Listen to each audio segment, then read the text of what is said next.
Hello, my name is Daniel Clark. My neck hurts, so I'm here to get it to feel better. Awesome. Actually, I've been seeing Adele for overall wellness, um, neck pain, back pain, um, and always come away feeling better. And that's the whole point, right? Awesome. Yeah. Thank you.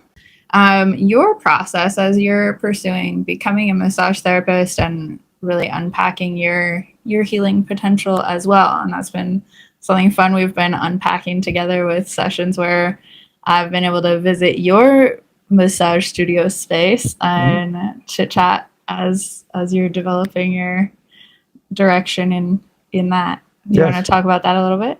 Well, I'm thankful that you have subjected yourself and put yourself in a place of instruction, and so there's a lot of things that I have to learn. Obviously, I've been, doing it just with family and for years, but not obviously not professional level. And so now that the opportunity has it's presented itself in a big way, I'm moving forward with it because it's a profession that's actually I'm excited about. It's I've been doing manual jobs for many years, and so I started going for therapy, and now it's went on to the next thing of, okay, why not go into this? And so and having a background a little bit just from family, and mom is a reflexologist, and it's from generations back in my family, people caring for others, and so it just comes naturally for me. So I'm moving forward with it. I'm excited about it. I'm so excited for you too. Yes, thank you. And so you mentioned you were feeling today, your main check-in in your body was some neck pain. Can you describe a little bit more exactly what you're able to notice about what's going on with your neck? It's just mobility, moving the head around. It feels right now when I'm turning my head, it's crunching, and so it needs to be stretched and loosened up, and just it's going to be an ongoing thing until I'm dead. But so you do things to improve quality of life. So absolutely, yeah. So it's sore. It feels like compression, and so stretching it will be great. I want to kind of measure where it's at right now, and then we have something to compare to when we finish up at the end. Can we get just a tip side to side? Feeling that range. Yeah, right there. It's tight on that side. Mostly kind of walking you out there. Mostly on the right. Okay. This right side feels more. It feels a lot more tight up in here. So the tension's showing up on the right. Yes. And then. Left's a little bit better, but rotation. What about, you show me that rotation. Yeah. So that's just, I don't know if we can do too much about that, but we can definitely loosen. What about looking up? Yeah. It's definitely crunching more that way. Crunching. Yeah, totally. Do you have any secondary concerns that we should stay aware of? As far as pains, no. Actually, I'm doing okay. Sounds good. Yeah. Yeah. What would you say is the main reason that you get massage therapy? The main reason? When you decide to book a session, what's the impetus? Overall wellness. Yeah. Well-being. There's a obviously intimate connection, when you go to see a massage therapist, human touch. Yeah, very personal. And so I'm a firm believer in that just having that personal touch helps mental and physical well-being. Yeah, absolutely. So okay, so we already started warming this up just a smidge. I'm gonna tip. This is our limit, our natural limit here, where if I push past that, that's gonna cause some resistance and be less comfortable for you. Yeah.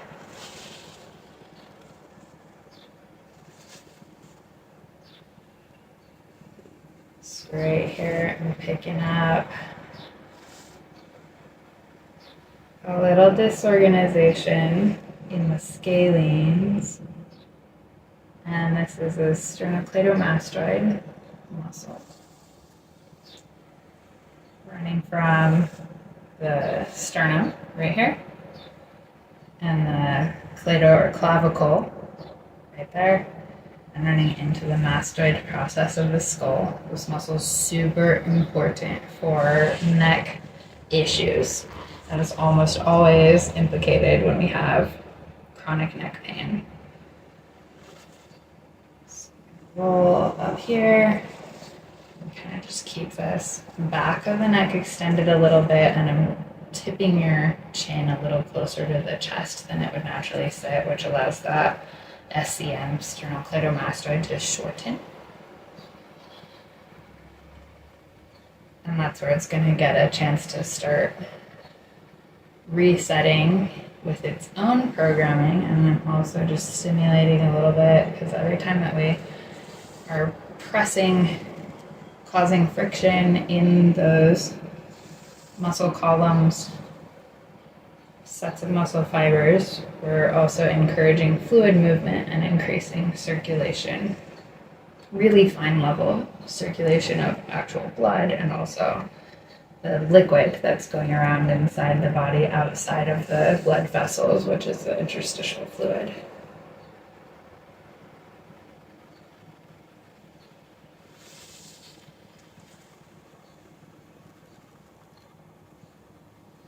I can definitely feel that you are practiced at relaxing as I'm like pressing into some of this, what can be fairly sensitive or protected tissue for a lot of people. And I'm also just rambling, saying a lot of things, but your nervous system is staying really grounded and your breath is long and emphasizing the exhale. So I can tell that you are tolerating this pretty well. Sometimes I'll be working on somebody and their breath will be getting shorter, or they'll be having longer inhales than exhales. That tells me that they're struggling to tolerate the amount of stimulation that I'm causing, and that I need to slow down so that they have more time to process information coming into the nervous system in order to regulate and use it well. So I'm reaching up under your neck here. I'm just narrating. We can let this just go into your subconscious. You don't have to process this, really. It'll be there for you if you ever need it. But reaching up under here, I'm on the transition from the thoracic spine into the cervical spine, and that's where we're feeling some disruption. Yeah, something just moved. Yeah, it did, didn't it? So when we have vertebrae that are not quite in alignment, a lot of times the automatic mentality people have is like, I need a chiropractic adjustment. And of course that can be super helpful, especially when there's a fairly large discrepancy. And I tend to think, depending on how a problem got into the body, that's a bit of a clue on what might be best to get it out. And so I'm a big supporter of chiropractic adjustment for people who have like just been in a car accident where they got a sudden abrupt movement, and a sudden abrupt movement can help undo that exact concern. But for a lot of us, our issues are caused by slow and progressive chronic use patterns, and that in those cases, slow and progressive soft tissue adjustment is really important as well.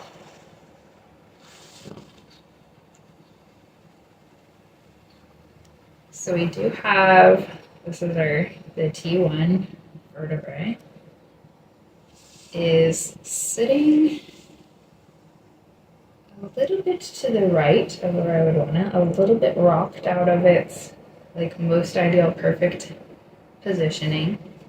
But I'm not going to jerk it around. You may get some advantage with a chiropractic adjustment. Like I would try that if I was you. But I'm also going to expect that as we help support the soft tissue, meaning the muscles and tendons and ligaments, connective tissue, non-bone material that's holding your body together in a certain way, when we have that soft tissue supported more appropriately, then it's going to stop locking the bones into a position that's not quite ergonomic. And the bones are going to naturally want to sink back into their most ergonomic position if they can. On a pretty fine level, finding basically like tiny threads of connective tissue that are stuck in a constriction. They're holding, almost like a spider web, holding the bone in the position that it's in. And that as I touch it, anything that's neurologically mediated is going to get more information and basically be able to map itself into your body more efficiently. It's going to want to go back to where it belongs.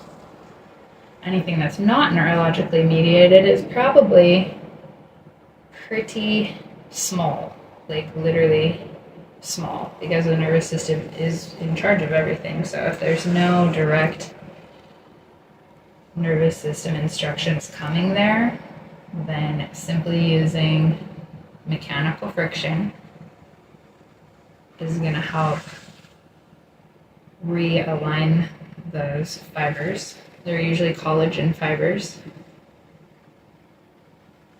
and they literally look like a spider web. Like if you zoom in with a microscope and can like really look at it, it's like a three-dimensional sort of wet, sticky looking spider web. Mm. So you can imagine if you just kind of have a stick stirring that spider web anywhere that it's too tight or too closely knit, then it's going to mechanically just snap some of those little fibers and allow the overall picture to drop back into place. And those fibers are just always laying down. They're not doing anything that's especially related to damage here. They're just constantly accumulating in between the tissues of the body, just like cobwebs in an old house, and so like any space that you're using actively, you're never going to really see cobwebs because you just are moving through them and breaking through them faster than they can build. But if you don't go in a room for a year, then you'll start seeing cobwebs because the cumulative effect of all of those cobs webbing starts to get detectable. And it hurts. Right. To me, it does. It's like you wanna. Well, that's me personally. I just try to stay active and moving everything all the time. Yeah, and that is key.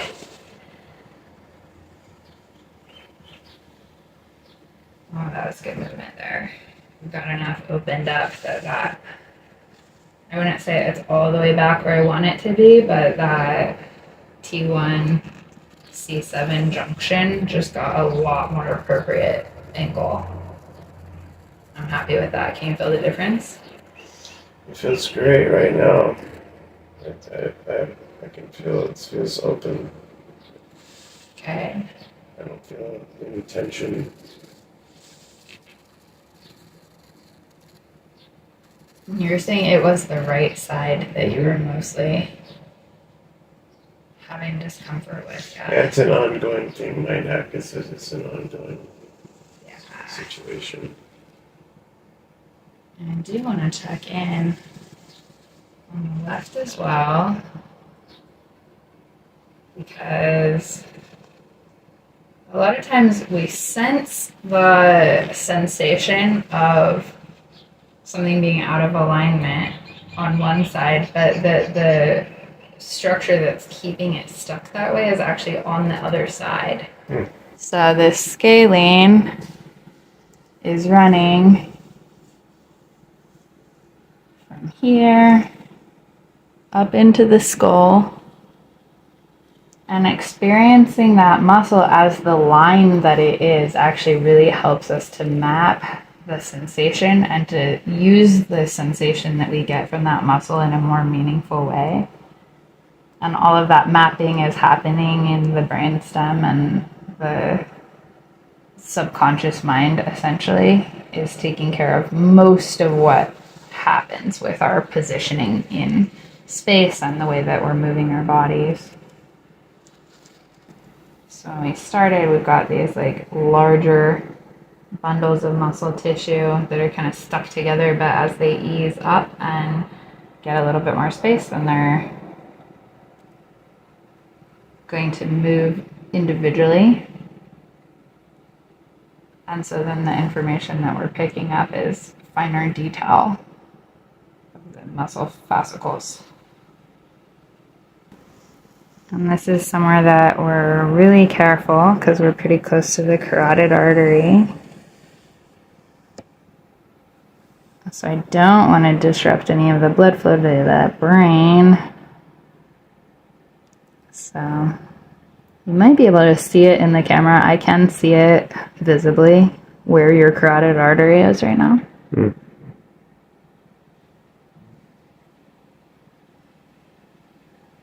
And I'm pretty darn close to it, but I'm just sliding like a little bit behind it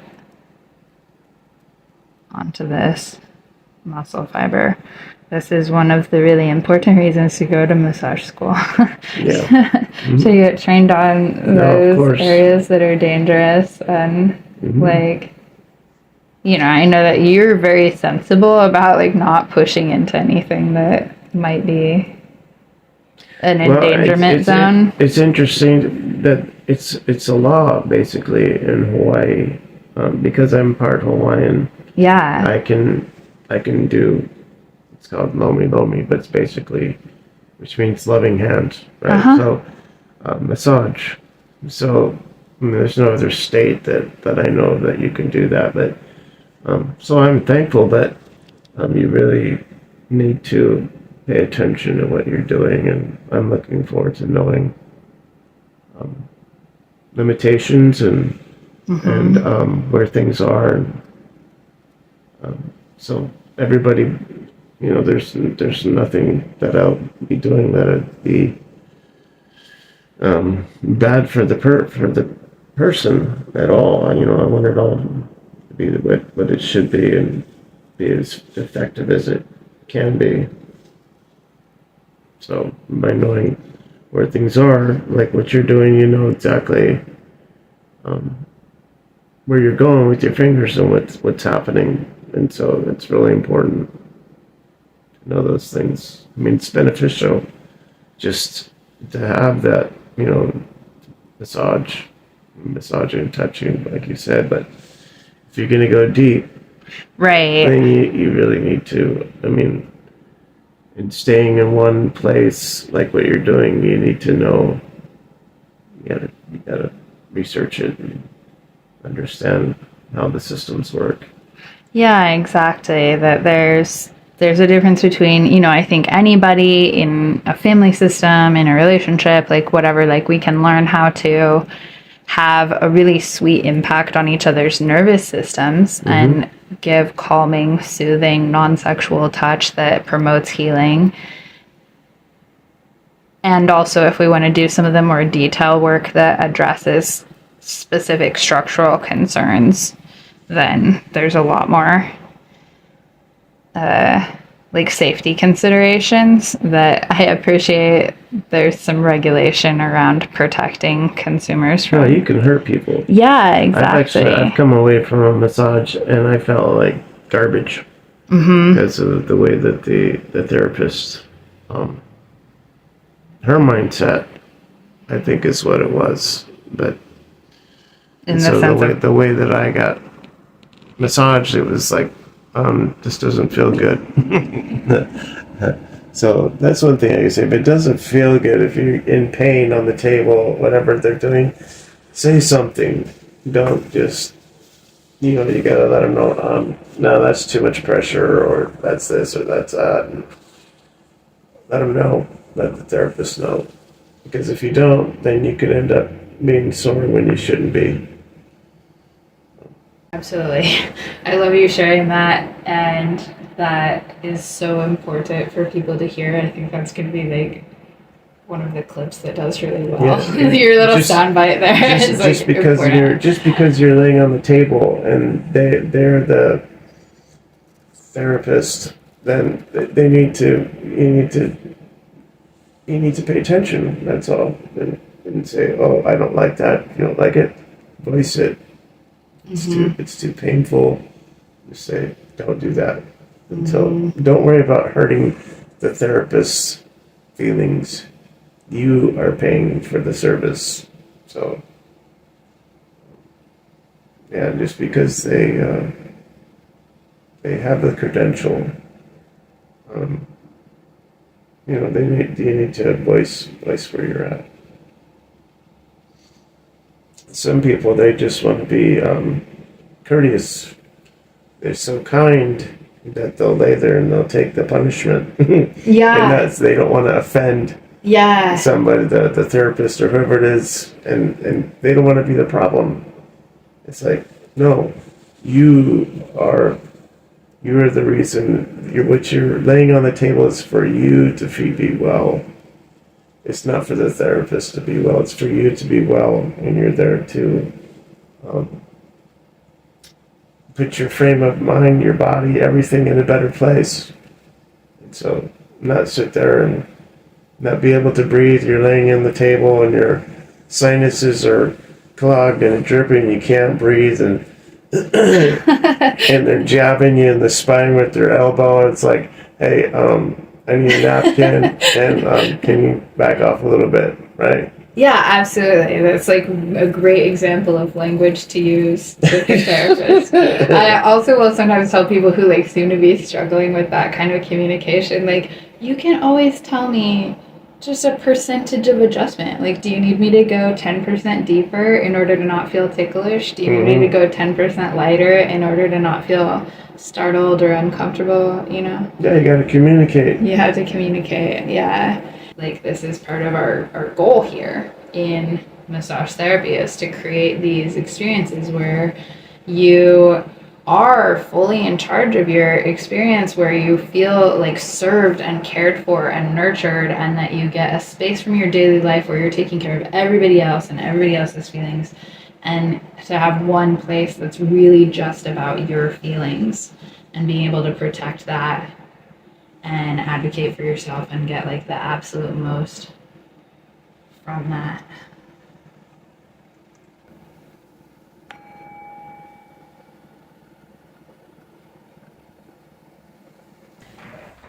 Good to see you, and I really appreciate it. And I cannot wait for my next session with you. Are we still on for next Friday? Yes, I'm Is that sure. Yeah. that's the plan? Mm-hmm. Hell yeah. That's Yeah. been really great. I have really enjoyed and appreciated those sessions, and I'm so excited for you to be on course with your pathway, becoming a healer. And like, I know I said this before, but I feel very privileged for being invited into your journey. Well, I'm stoked. I'm thankful for your input Thank you. and your instruction. It's always a lot to me. Very much. All right. The body.